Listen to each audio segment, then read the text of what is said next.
ജല അതോറിറ്റിയുടെ അനാസ്ഥ മൂലം 2 മാസത്തോളമായി കുടിവെള്ളമില്ലാതെ ദുരിതമനുഭവിക്കുകയാണ് ചാമക്കാലയിലെ 47ഓളം കുടുംബങ്ങൾ. കുടിവെള്ളത്തിനായി കിലോമീറ്ററുകൾ താണ്ടേണ്ട അവസ്ഥയിലാണിവർ. പഞ്ചായത്തിലെ ചന്ദ്രാപ്പിനി ചാമക്കാല റോഡിൽ ഓർമ്മ ബസ് സ്റ്റോപ്പിന് വടക്കുഭാഗത്തെ 40ഉം ചാമക്കാല കുടുംബാരോഗ്യ കേന്ദ്രത്തിന് വടക്കുഭാഗത്തെ 7ഓളം വീടുകളിലുമാണ് കഴിഞ്ഞ 2 മാസമായി കുടിവെള്ളം മുടങ്ങിയിരിക്കുന്നത്. നിരവധി തവണ പരാതിപ്പെട്ടിട്ടും അധികൃതരുടെ ഭാഗത്തുനിന്ന് യാതൊരു നടപടിയുമില്ലെന്ന് നാട്ടുകാർ ആരോപിച്ചു. 2 മാസമായി ഈ ഭാഗത്ത് വെള്ളമില്ല. ഞങ്ങളെ വീട്ടിലെ വെള്ളം മഞ്ഞ കളറുള്ള വെള്ളമാണ്. അതുകൊണ്ടാണ് ലൈൻ പൈപ്പ് എടുത്തത്. വീട്ടിലെ ആവശ്യത്തിന് ലൈനിൽ എന്തെങ്കിലും തടസ്സമുണ്ടോയെന്ന് നമ്മളോട് ചെക്ക് ചെയ്ത് നോക്കാൻ പറഞ്ഞു. പിന്നെ ഞങ്ങളെ വെള്ളം മോട്ടർ വെള്ളം ഒന്നിനും ഉപയോഗിക്കാൻ പറ്റൂല, ഉപ്പാണ്. പിന്നെ വെള്ളത്തിൻ്റെ കളറ് മാറി. ഞങ്ങൾക്ക് ആശുപത്രിയുടെ അവിടെ പോകണം വെള്ളം എടുക്കണമെങ്കിൽ.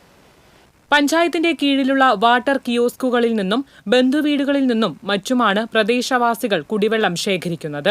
എന്നാൽ പ്രായോഗിക ബുദ്ധിമുട്ടുള്ളതിനാൽ വീടുകളിൽ സ്ഥാപിച്ചിരിക്കുന്ന കുഴൽക്കിണറുകളിൽ നിന്നുള്ള വെള്ളം ആശ്രയിക്കുന്നവരുമുണ്ട്. തീരദേശ പ്രദേശമായതിനാൽ കലങ്ങിയ വെള്ളമാണ് മിക്ക വീടുകളിലും കുഴൽക്കിണറുകളിൽ നിന്ന് ലഭിക്കുന്നത്. ഈ വെള്ളമാകട്ടെ ജലപരിശോധനയിൽ ഉപയോഗയോഗ്യമല്ലെന്ന് കണ്ടെത്തിയിട്ടുമുള്ളതാണ്. പ്രധാന റോഡിലെ പൈപ്പ് ലൈനുകളിൽ വെള്ളം ലഭിക്കുന്നുമുണ്ട്.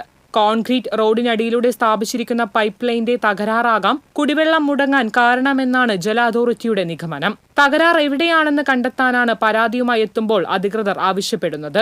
വിചിത്രമായ നിലപാടുകൾ സ്വീകരിക്കുന്ന ജല അതോറിറ്റിയിൽ വിശ്വാസം നഷ്ടപ്പെട്ടതായി നാട്ടുകാർ പറഞ്ഞു. ഇതൊക്കെ ബന്ധപ്പെട്ട് നമ്മൾ വാട്ടർ അതോറിറ്റിനെ നേരിട്ട് വിളിച്ച് അവരോട് കാര്യങ്ങൾ സംസാരിച്ചിരുന്നു. എന്നിട്ട് പിന്നെ അത് അവർ ഒരു നടപടിയും കിട്ടാതായപ്പോൾ പിന്നെ ഞാൻ നേരിട്ട് മെമ്പർ നിലയ്ക്ക് ഞാൻ നേരിട്ട് അവിടെ ചെന്ന് അതിനെ കണ്ട് കാര്യങ്ങളൊക്കെ സംസാരിച്ചു, ഉദ്യോഗസ്ഥന്മാരെ കണ്ട് കാര്യങ്ങളൊക്കെ സംസാരിച്ചു. അപ്പോൾ അവർ വന്ന് പരിശോധിക്കാം എന്ന് പറഞ്ഞ് ഇത് പരിശോധന നടത്തിയാൽ ഇതിൻ്റെ ഡീറ്റെയിൽസ് അറിയുള്ളൂ.